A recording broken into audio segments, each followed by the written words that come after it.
Hi friends, welcome to 4-Star Studios. இன்னைக்கு இந்த வீடியோவில் சேஃப்டி பின் வச்சு ரொம்ப யூஸ்ஃபுல்லான, குறிப்பாக லேடிஸ்க்கு ரொம்ப யூஸ்ஃபுல்லாக இருக்கக்கூடிய 12 டிப்ஸ் வந்து நான் ஷேர் பண்ணியிருக்கிறேன். ரொம்ப யூஸ்ஃபுல்லாக இருக்கும். கண்டிப்பாக ட்ரை பண்ணி பாருங்கள். இந்த டிப்ஸ் எல்லாமே உங்களுக்கு ரொம்பவே யூஸ்ஃபுல்லாக இருக்கும். இப்போ வாங்க வீடியோக்குள்ளே போகலாம். இப்போ இந்த சேஃப்டி பின் பாருங்கள், நிறைய டைப் ஆஃப் சேஃப்டி பின் இருக்கும். இது வந்து இந்த சில்வர் பின், நார்மல் பின்னில் நான் இன்றைக்கி சொல்லியிருக்கேன். இதிலே பார்த்தீங்கன்னா இது வந்து நல்ல பெரிய சைஸ் பின் பாருங்கள், பெரிய சைஸ் பின். இது வந்து எந்தெந்த மாதிரியான விஷயங்களுக்கு நம்ம யூஸ் பண்ணலாம் அப்படிங்கிறத சொல்லியிருக்கேன். இது வந்து சின்னது, இது வந்து கொஞ்சம் வந்து மீடியம் சைஸ் பின்னு, இது வந்து ரொம்ப சின்னது. இந்த டிஃப்ரென்ஸ் தெரியுது பாருங்கள். இப்போ இந்த ஒவ்வொரு டைப் ஆஃப் பின்னும் ஒவ்வொரு விதமான இதுக்கு வந்து நம்ம யூஸ் பண்ணலாம். இப்போ வாங்க ஒவ்வொன்றா என்னென்ன விஷயம் இருக்குது, எப்படிலாம் இதை நம்ம வந்து எஃபெக்டிவாக யூஸ் பண்ணலாம் அப்படின்னு நான் வந்து ஸ்டெப் பை ஸ்டெப்பாக உங்களுக்கு சொல்கிறேன். இப்போது ஃபஸ்ட்டு டிப் பார்க்கலாம். இப்போது ப்ளவுஸ் ஃபஸ்ட்டு டிப் வந்து லேடிஸ்க்கு ரொம்ப யூஸ்ஃபுல்லாக இருக்க மாதிரியான ஒரு டிப்ஸோடு நான் ஆரம்பிச்சிருக்கேன். இப்போ ப்ளவுஸில் இந்த கொக்கி மாற்ற இடம் இருக்குது பாருங்கள், அதில் வந்து இப்போ பெரும்பாலும் இந்த மாதிரி நூல் தான் கட்டி கொடுக்குறாங்க. இந்த மாதிரி நூலில் தான் கொக்கி மாற்ற இடம் வந்து நமக்கு ஃபிக்ஸ் பண்ணி கொடுக்குறாங்க. பார்த்திங்களா, இது வந்து நமக்கு ஒரு சில நேரத்தில் வந்து நம்ம கொக்கி மாட்டி என்ன ஆகும் அப்படின்னா உங்களுக்கு பிஞ்சு போயிடுறதுக்கு வாய்ப்பு இருக்குது. இப்படி அந்து போயிடும். இந்த நூல் இல்லாமல் சில்வர் கலர் கொக்கி, சில்வர் கலர்லேயே இந்த பக்கம் மாட்டுறதுக்கான இதுவும் நமக்கு ஃபிக்ஸ் பண்ணி கொடுப்பாங்க ப்ளவுஸில். இதே மாதிரி சில்வர் கலர்லேயே அதுவுமே ஒரு சில சமயம் வந்து ஒரு சில ப்ளவுஸில் இல்லாமல் இருக்கும். அந்த மாதிரி டைமில் நம்ம ஒரு சேஃப்டி பின் இருந்தால் ரொம்ப ஈஸியாக இதை வந்து நம்ம இது பண்ணிடலாம், மேனேஜ் பண்ணிடலாம். பாருங்கள், இந்த மாதிரி ஒரு மீடியம் சைஸ் சேஃப்டி பின் எடுத்துக்கோங்க. இதில் இந்த அடிப்பக்கமாக கொடுத்து மேலே இந்த நூல் எப்படி நமக்கு ஸ்டிச் பண்ணி கொடுத்துருக்காங்க அந்த கொக்கி மாட்டுறதுக்கு, அதே மாதிரி அதுக்கு பதிலாக இதை கொஞ்சம் இப்படி கேப் விட்டு ஒரு கொக்கி மாற்ற அளவுக்கு இருந்தால் போதும். ரொம்ப பெருசாக இது பண்ணக்கூடாது. ஒரு கொக்கி மாற்ற அளவுக்கு இப்படி பாருங்கள், உள்பக்கம் வந்து இந்த பின் இருக்கிற மாதிரி இப்படி பின் பண்ணிடுங்க. இப்போ நீங்கள் திருப்பினீங்கன்னா உங்களுக்கு இந்த மாதிரி இருக்கும்.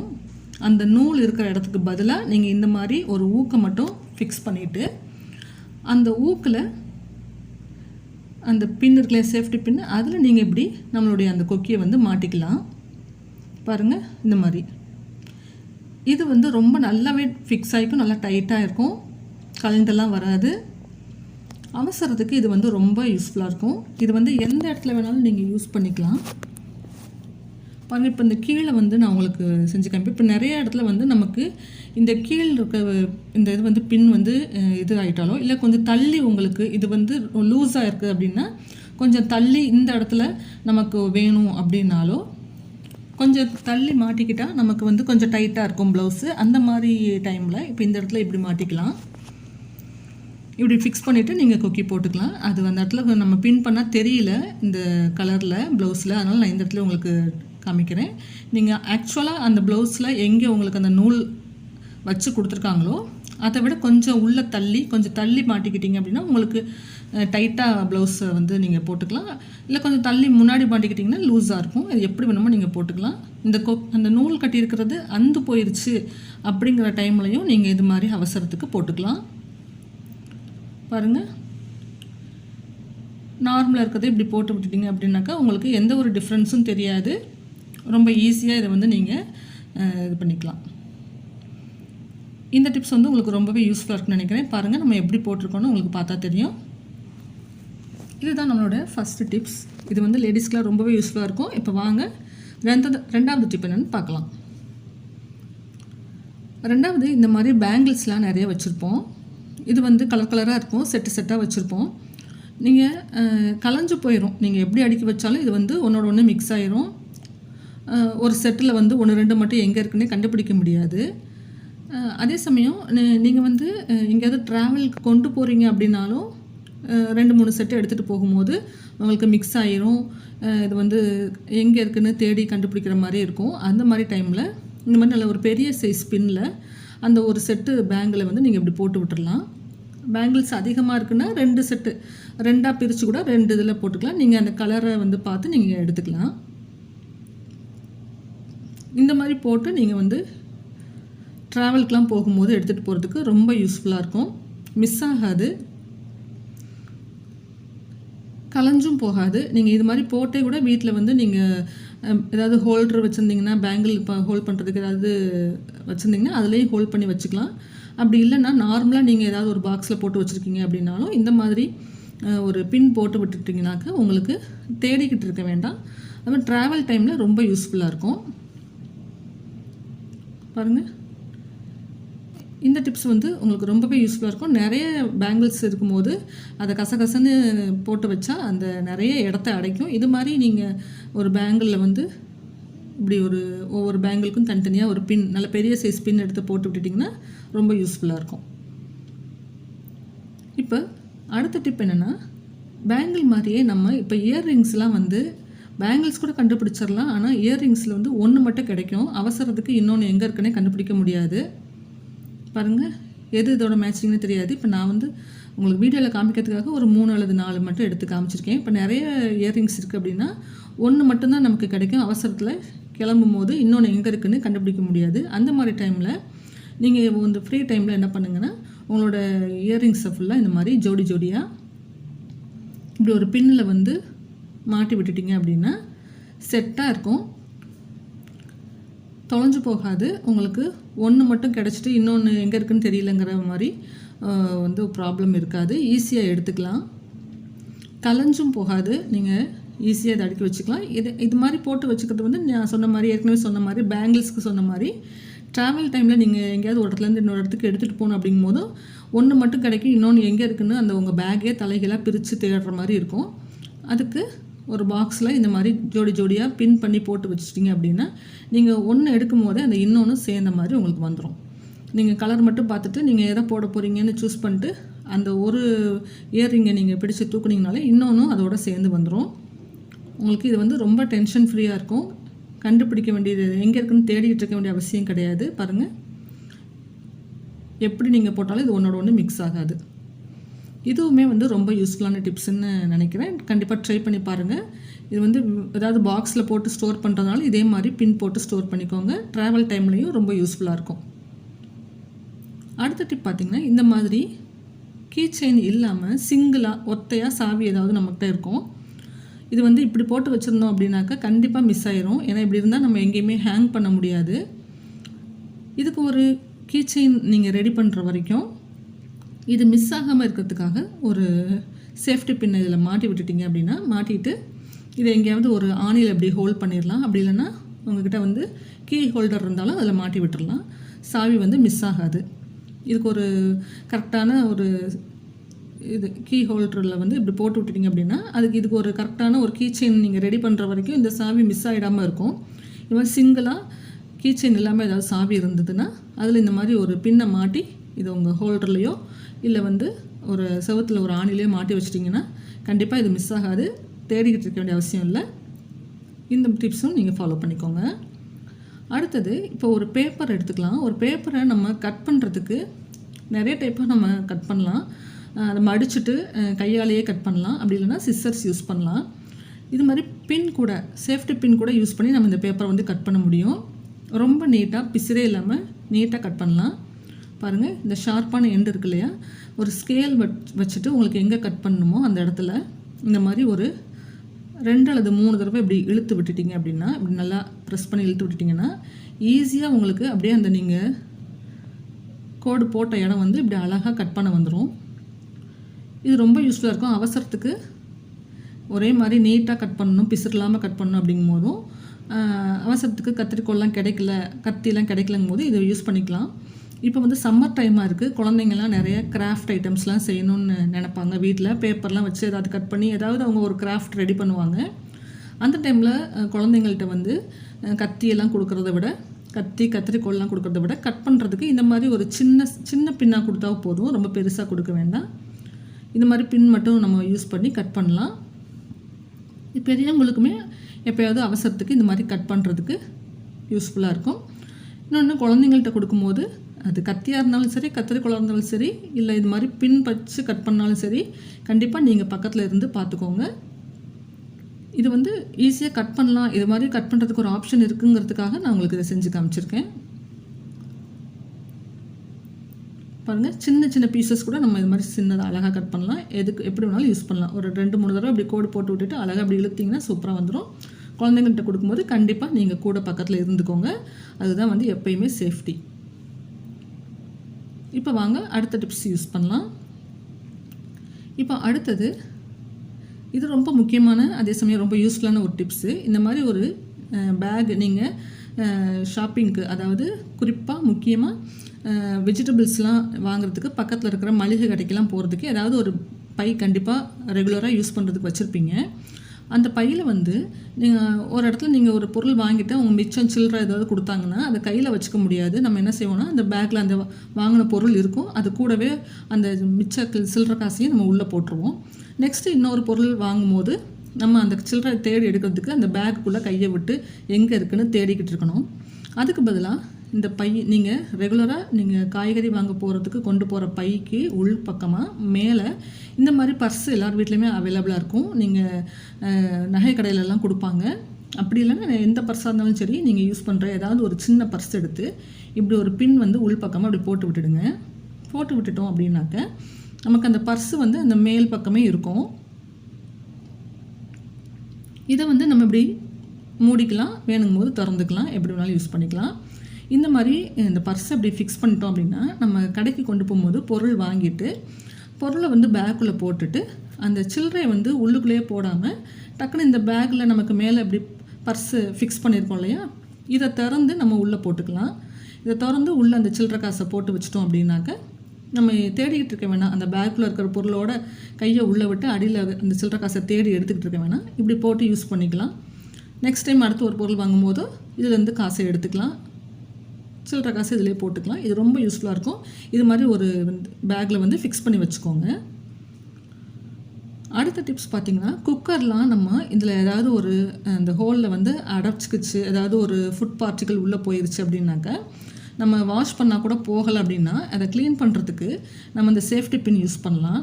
அந்த சேஃப்டி பின்னுக்கு பதிலாக நம்ம இந்த வீடெல்லாம் கூட்டுற அந்த தொடப்பத்தோடைய குச்சியெல்லாம் நம்ம யூஸ் பண்ணோம் அப்படின்னாக்கா உள்ளுக்குள்ளே அந்த குச்சி ஒவ்வொரு சமயம் போகும்போது மாட்டிக்கிறோம். அதாவது உடஞ்சிருச்சுன்னு வச்சுக்கோங்களேன், உள்ளேயே அது இருந்துக்கும். அதை எடுக்கிறது ரொம்ப சிரமமாயிடும். அதுக்கு பதிலாக இந்த மாதிரி சேஃப்டி பின் வச்சு நீங்கள் இப்படி ப்ரெஸ் பண்ணிங்கன்னா உள்ளே ஏதாவது ஃபுட் பார்ட்டிக்கல் இருந்தால் கூட அதை எடுத்துகிட்டு வந்துடும். பாருங்கள், இந்த மாதிரி. இப்போ இந்த மாதிரி உள்ளே விடும்போது நீங்கள் அந்த தொடப்பத்து குச்சியெல்லாம் விட்டிங்க அப்படின்னா ஒரு சமயம் அது உடஞ்சி உள்ளே சிக்கிக்கிச்சுன்னு வச்சுக்கோங்களேன், உள்ளே ஒரு சின்ன பீஸு மாட்டிக்கிச்சுன்னா அதை எடுக்கிறது, ரிமூவ் பண்ணுறது ரொம்ப கஷ்டமாக இருக்கும். இது நமக்கு பின்னுங்கிறதுனால உடையிறதுக்கு வாய்ப்பு இல்லை. அதனால் அந்த உள்ளே வந்து மாட்டிக்கிற பிரச்சனை இருக்காது. ரொம்ப ஈஸியாக உள்ளே இருக்கிற திங்ஸையும் வந்து நம்ம க்ளீன் பண்ணிடலாம். இது மாதிரி குக்கரை வந்து க்ளீன் பண்ணுறதுக்கு, குக்கருடைய அந்த விசில் போடுற ஹோலை க்ளீன் பண்ணுறதுக்கு வேறு ஏதாவது குச்சியெல்லாம் யூஸ் பண்ணாமல் இந்த மாதிரி ஒரு மீடியம் சைஸில் ஒரு பின்னை வச்சு நீங்கள் க்ளீன் பண்ணிக்கோங்க. இதுதான் நமக்கு வந்து ரொம்ப சேஃபாக இருக்கும், உள்ளே போய் மாட்டிக்காது. அடுத்த டிப் என்னென்னா, ஒரு பின்னில் இந்த மாதிரி சின்ன சைஸில், பெரிய சைஸில், மீடியம் சைஸ்லன்னு எல்லா சைஸ்லேயுமே ஒரு 4-5 பின் எடுத்து இந்த மாதிரி மாட்டி நீங்கள் எங்கே போனாலும் உங்களுடைய ஹேண்ட் பேக்லையோ இல்லை உங்களோட பேக்லையோ போட்டு வச்சுக்கோங்க. ஏன்னா ஆல்ரெடி நம்ம சுடிதாரோ இல்லை சேரீயோ வியர் பண்ணியிருக்கும் போது நம்ம யூஸ் பண்ணியிருக்கிற பின் ஏதாவது நமக்கு மிஸ் ஆயிடுச்சுன்னா இது மாதிரி நிறைய டைப் ஆஃப் பின் நம்ம கையில் இருந்ததுன்னா சின்னதோ பெருசோ எது வேணுமோ நம்ம வந்து எடுத்து டக்குன்னு யூஸ் பண்ணுறதுக்கு யூஸ்ஃபுல்லாக இருக்கும். எங்கே ட்ராவல் போனாலும் நீங்கள் வெளியில் எப்போ போனாலும் உங்களோட பேக்கில் போட்டு வச்சுக்கோங்க. அதை தனித்தனியாக போட்டிங்கன்னா தேடி கண்டுபிடிக்க முடியாது. அதனால் இந்த மாதிரி ஒரு பின்னில் எல்லா பின்னையும் மாட்டிட்டு போட்டு வச்சுக்கிட்டிங்கன்னா எடுக்கிறதுக்கு ஈஸியாக இருக்கும். அடுத்த டிப்ஸ் பார்த்திங்கன்னா, இந்த மாதிரி ஏதாவது ஒரு பேக்கெட், மசாலா பேக்கெட் அப்படி இல்லைன்னா சிப்ஸ் பேக்கெட், ஏதாவது ஒரு கவர் பண்ணியிருக்க இந்த பேக்கெட்டில் சில சமயம் என்ன ஆகும்னா இது ஈஸியாக மேலே வந்து நம்ம கையாலேயே ஓப்பன் பண்ணுற மாதிரி தான் கொடுத்துருப்பாங்க. ஒவ்வொரு சமயம் அதை ஓப்பன் பண்ண முடியாத அளவுக்கு அது இருக்கும். அந்த மாதிரி இருக்கும்போது நம்ம சிசர்ஸ் வச்சு தான் கட் பண்ணுவோம். அப்படி அவசரத்துக்கு உங்களுக்கு சிசர்ஸ் இல்லைன்னாக்க ஒரு பின் இருந்தால் போதும். பாருங்கள், இந்த மாதிரி கொஞ்சம் ப்ரெஸ் பண்ணி அந்த ஒரு பக்கம் வந்து இப்படி ஒரு லென்த்தாக இப்படி ஒரு கோடு மட்டும் போட்டு விட்டுட்டிங்கன்னா ஈஸியாக அது கட் ஆகி வந்துடும். பாருங்கள், இப்படி நீங்கள் எடுத்திங்கனாலே தெரியும். ஒவ்வொரு சமயம் இது ஈஸியாக மேலே வந்து ஈஸியாக பிரிக்க முடியும். ஒவ்வொரு சமயம் இந்த மாதிரி கவர்ஸ்லாம் வந்து பிரிக்கிறதுக்கு ரொம்ப சிரமமாக இருக்கும்போது நம்ம வந்து கத்திரிக்கோல் தேடிட்டு இருப்போம். கத்திரிக்கோல் அவசரத்துக்கு கிடைக்கலன்னா நீங்கள் இந்த மாதிரியும் கையில் ஒரு பின் இருந்தால் ஈஸியாக நம்ம வந்து ட்ராவல் டைம்லலாம் கத்திரிக்கோல் தேடிட்டு இருக்க முடியாது. ஒரு பின், சேஃப்டி பின் நம்ம பேக்கில் எப்போயுமே வச்சுருந்தோம் அப்படின்னா இது மாதிரி ஈஸியாக கட் பண்ணிக்கலாம். பாருங்கள், இப்படி ஒரு கோடு மட்டும் போட்டு விட்டுட்டிங்கன்னா சென்டர்லேருந்து நல்லா ப்ரெஸ் பண்ணி இப்படி ஒரு கோடு போட்டிங்கன்னா ஈஸியாக நம்ம இந்த பேப்பர் எப்படி கட் பண்ணோம் அதே மாதிரி இதையும் நம்ம கட் பண்ணி எடுத்து யூஸ் பண்ணிக்கலாம். இந்த டிப்ஸும் உங்களுக்கு ரொம்பவே யூஸ்ஃபுல்லாக இருக்கும், ட்ரை பண்ணி பாருங்கள். அடுத்தது நம்ம இந்த ஒரு சுடிதாரோட பாட்டம், அந்த பேண்ட்டில் வந்து நமக்கு நாடா வந்து அடிக்கடி உள்ளே போயிடும். அதை எப்படி ஈஸியாக கோர்த்துடலாம் அப்படிங்கிறதுக்கு நான் சொல்கிறேன். இதுக்கு வந்து நல்ல பெரிய சைஸ் பின்னாக யூஸ் பண்ணுங்கள், அப்போ ஈஸியாக இருக்கும். பாருங்கள், இந்த மாதிரி பெரிய பின் வச்சுக்கோங்க. இதில் நம்ம நாடாவுடைய ஒரு எண்டை வந்து கோர்த்து விட்டுட்டு இப்படி மாட்டிக்கலாம். மாட்டிட்டு இப்போ இதை வந்து ஒரே நிமிஷத்தில் கோர்த்துடலாம். ஒவ்வொரு சமயம் பாருங்கள், இப்போ இந்த உள் பக்கமாக அப்படி உள்ளே விட்டு அந்த கொஞ்சம் கொஞ்சமாக அந்த துணியை வந்து அந்த நம்ம ஊக்க கையில் பிடிச்சிக்கிட்டு இப்படி உள்ளே தள்ளி விடணும். இப்போ ஊக்க இந்த பக்கம் பிடிச்சிக்கிட்டு இப்படி நம்ம இந்த துணியை அப்படி இழுத்து விட்டோம்னா நமக்கு உள்ளே வந்து நாடை அப்படியே கோர்த்துக்கிட்டே வந்துடலாம். இது வந்து இந்த மாதிரி பேண்ட்டு, சுடிதாரோடைய பாட்டம்ஸ், பேண்ட்டு, அதுக்கு மாதிரி லேடிஸ்க்கு வந்து இன்ஸ்கர்ட்லேயும் கூட இது ரொம்பவே யூஸ்ஃபுல்லாக இருக்கும். நம்ம மிஷின்லாம் போட்டு துவைக்கும் போது அது ஒரு பக்கம் மட்டும் உள்ளுக்குள்ளே போயிடும். அது டக்குன்னு நீங்கள் ஃபுல்லாக உருவிடுங்க. எல்லாத்தையும் ஃபுல்லாக உருவிட்டு திரும்ப ஃப்ரெஷ்ஷாக ஃபஸ்ட்லேருந்தே நீங்கள் ஒரே நிமிஷத்தில் கோர்த்து முடிச்சிடலாம். ரொம்ப டைம் எடுக்காது. இது ரொம்ப ஈஸியாக, ரொம்ப ஸ்பீடாக, ரொம்ப சீக்கிரமாக கோர்க்கிறதுக்கு சின்ன பின் யூஸ் பண்ணாதீங்க, நல்ல பெரிய சைஸ் பின்னு யூஸ் பண்ணுங்கள். பாருங்கள், நான் உங்கள்கிட்ட இப்போ வீடியோவில் ஸ்பீட்லாம் பண்ணல, அப்படியே தான் கோர்த்து காமிக்கிறேன். ஒரு பேண்ட்டுக்கு நம்ம கோர்க்கிறதுக்கு இவ்வளோ தான் டைம் ஆகும். ஒரு நிமிஷத்தில் கோர்த்து முடிச்சாலும். இப்போ பாருங்கள், அடுத்த எண்டுக்கு நம்ம வந்துட்டோம். நல்ல பெரிய சைஸ் பின்னாக யூஸ் பண்ணிங்க அப்படின்னாக்க இப்படி நம்ம கோர்த்துக்கலாம். இந்த பின் பார்த்திங்களா எவ்வளோ பெருசாக இருக்குன்னு. இந்த மாதிரி பெரிய சைஸ் பின் வாங்கி வச்சுக்கோங்க. இந்த மாதிரி பாவாடையில், அதுக்கப்புறம் சுடிதாரோடைய பாட்டம்லலாம் நாடா கோர்க்கிறதுக்கு இது ரொம்ப யூஸ்ஃபுல்லாக இருக்கும். பாருங்கள், இந்த மாதிரி. இப்போது நெக்ஸ்ட் டிப் என்னென்னு பார்க்கலாம். டிப்ஸ் எல்லாம் சரிதாங்க. ஆனால் இந்த வீட்டில் வந்து இந்த சேஃப்டி பின் எங்கே இருக்குதுன்னு கண்டுபிடிக்கிறதுக்கு ஒரு டிப்ஸ் வேணும்னு கேட்குறீங்க அப்படின்னா இந்த மாதிரி ஒரு பழைய வளையல் எடுத்துக்கோங்க. அதில் இந்த எல்லா பின்னையும் இப்படி மாட்டி விட்டுடுங்க. இப்படி இல்லைன்னா நல்லா ஒரு பெரிய சைஸ் பின்னில் கூட எல்லா பின்னையும் மாட்டி வச்சுக்கலாம். ஏன்னா சேஃப்டி பின் நம்ம அங்கங்கே வச்சுருவோம். யூஸ் பண்ணிவிட்டு இந்த செல்ஃபில் 2, அந்த ரூமில் 2, அந்த ஜன்னலில் 2 அப்படின்னு வச்சுருவோம். அவசரத்துக்கு தேடும் போது ஒரு பின் கூட கிடைக்காது. இது நிறைய பேர் நீங்கள் வந்து ஃபேஸ் பண்ணியிருப்பீங்க இந்த மாதிரி. அதுக்கு இந்த மாதிரி ஒரு பழசாக போன வேஸ்ட்டான பேங்கில் இப்படி கோர்த்து வச்சுக்கோங்க. எப்போ நீங்கள் பின் எடுத்தாலும் இதில் வந்து எடுத்துக்கோங்க. எப்போ நீங்கள் பின்னை ரிமூவ் பண்ணி நீங்கள் திரும்ப இது வைக்கும்போது எங்கேயுமே கண்ட இடத்துல போட்டு வச்சிடாமல் இப்படி ஏதாவது ஒரே இடத்துல வச்சுக்கிட்டீங்க அப்படின்னாக்கா ஈஸியாக நீங்கள் தேடி எடுத்துக்கலாம். சேஃப்டி பின்னை சேஃபாக வைக்கிறதுக்கு இது ஒரு ரொம்ப யூஸ்ஃபுல்லான டிப்ஸாக இருக்குன்னு நினைக்கிறேன். இது மாதிரி வளையல்லையும் போட்டுக்கலாம். இல்லைன்னா நம்ம முதல்ல பாவாடை நாடாலாம் கோர்க்கிறதுக்கு பெரிய சைஸ் பின் யூஸ் பண்ணல, அந்த மாதிரி பெரிய சைஸ் பின்லையும் இந்த மாதிரி எல்லா சின்ன பின்னையும் கோர்த்து ஒரே இடமா வச்சுக்கிட்டிங்கன்னா தேடிக்கிட்டு இருக்க வேண்டாம், ஈஸியாக நம்ம எடுத்து யூஸ் பண்ணிக்கலாம்.